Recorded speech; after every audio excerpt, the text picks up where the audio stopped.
Import numpy as NP X equal to NP dot array first bracket start করে third bracket start করে 86 41 72 56 third bracket close করা এবং first bracket close করা হলো।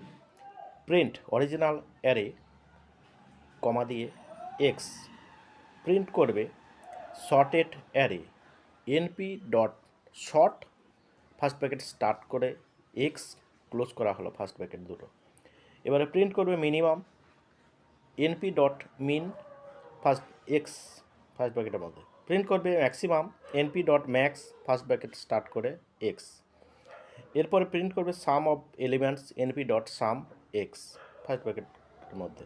Print min NP dot min first ব্র্যাকেটের মধ্যে x আবার close করা হল ফার্স্ট ব্র্যাকেট। দেখে নাও, এই হলো নামপাইয়ের সাহায্যে কোনো অ্যারের শর্ট করা, minimum maximum sum of the element এবং মিন বার করা। অর্থাৎ এখানে আমি পাইথনের সাহায্যে নামপাই আমি ব্যবহার করে পাইথন প্রোগ্রামটা করছি। অরিজিনাল অ্যারে বার করছি, sorted array, minimum maximum sum of element এবং মিন বার করছি। ঠিক আছে, দেখে নাও।